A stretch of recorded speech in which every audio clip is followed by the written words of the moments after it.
from Timber Time Outdoors. If you're new to the channel, welcome. If you're a subscriber, welcome back. Hey, today we're going to talk to you about some accessories for the Ravin Crossbow. As you know, I'm an avid archery hunter and really love the Ravin Crossbow.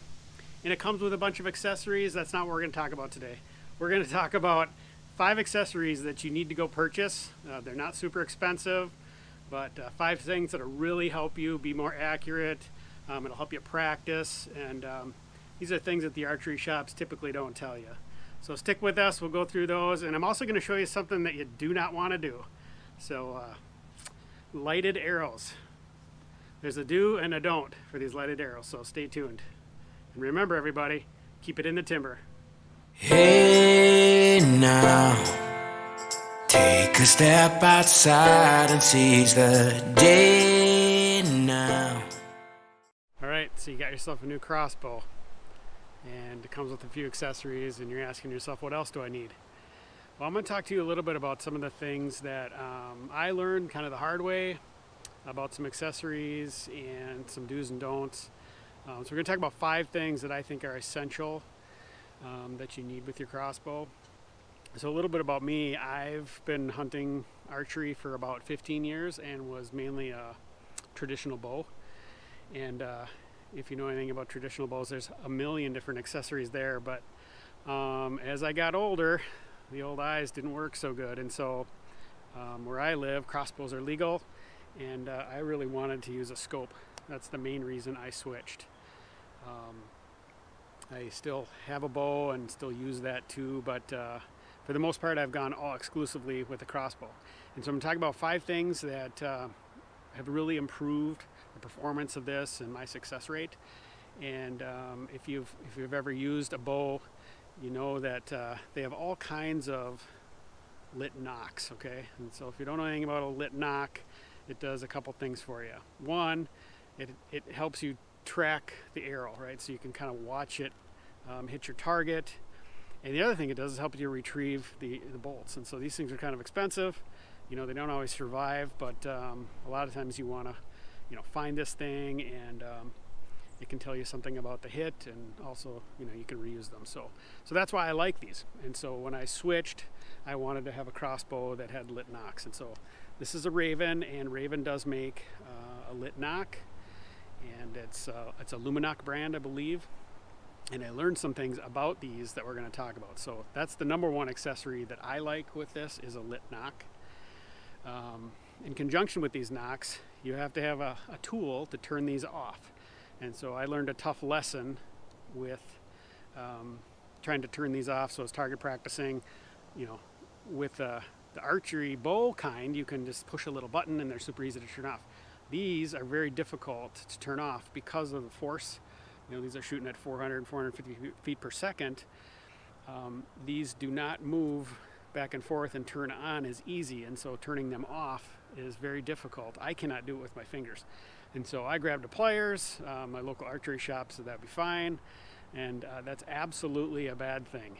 And I'll show you some pictures here of some nocks that I basically buggered up. They got turned a little bit, and they actually got cocked to the side, and so they started shooting funny. And so then I researched that a little bit, kind of figured out the problem, and ended up getting this. It's a tool by Ravin, and it's actually just a grip that you use to pull the arrows out of your target with, but it also helps you turn these off. And so get a little demonstration here on how that works. So Ravin sells it. I'm not sponsored by Ravin at all, but they make a very nice tool to turn these off. Do not use the pliers. You'll end up wrecking these. I don't care how gentle you are.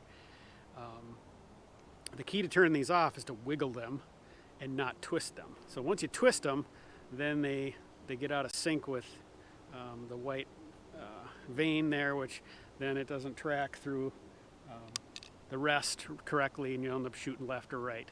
So that's the other accessory, is that it's basically an arrow puller, but it also helps you turn these off.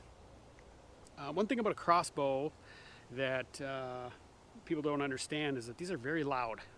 So if you're used to a traditional bow and you're shooting 25-30 yards at a deer, when you release, it kind of makes a thump sound, and it's very quiet. A lot of times the deer doesn't hear you, they don't jump the string on you, and it's no big deal. Well, when you go to a crossbow, some of these things sound like a gun going off, and if you're at 30 yards, people say you can shoot them out to 60, 70 yards. Actually, you can hit a target at that, but the deer's going to hear it go off, and they're going to jump the string.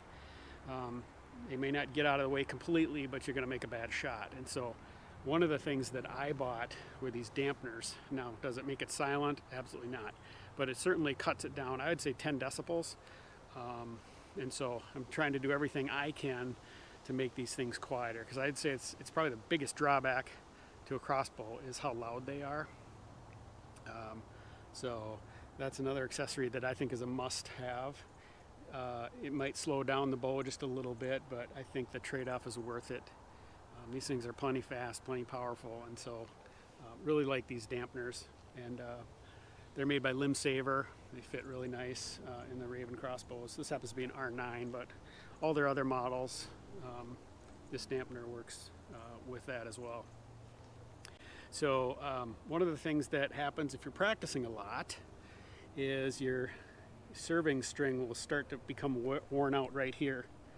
And I've got some lubrication here that I'll show you that you basically want to keep this lubricated. So again, if you've shot a bow, there's wax, right? You wax the string and all that. With a crossbow, at least Ravin does not want you to use wax. And again, maybe it's just because they sell something, but it's more of an oil actually. And it keeps this serving from fraying, and it's not gonna make it last forever. I think I replaced this string after 3 years of shooting, mainly because they told me that they were having some people come in with exploded bows, and so I just replace it, and I'm gonna probably do that every 3 years. It's not that big of an expense. But anyway, I really think that's an important thing to do, to just make sure that the arrow releases correctly and this serving lasts as long as possible. And then the last thing that I think is super important is a sling.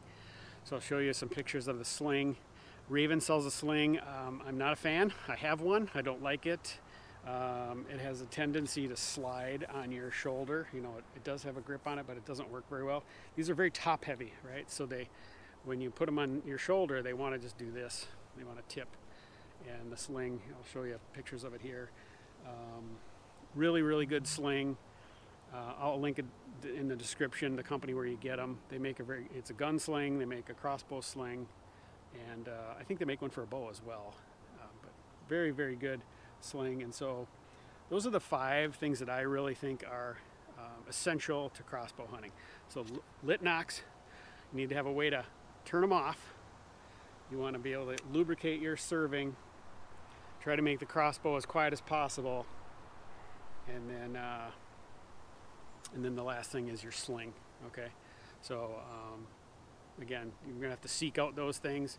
I learned the hard way with all those accessories, so hopefully I educated you a little bit, and you've seen some of the cool images that I put up here for you. So hopefully those things will help you be a more accurate hunter, and your experience with a crossbow will be that much better. Guys, thanks for watching. We're going to wrap this video up. Hopefully you learned a few things about the Ravin crossbow and some kind of critical accessories that can help you be more accurate and be more successful in the field.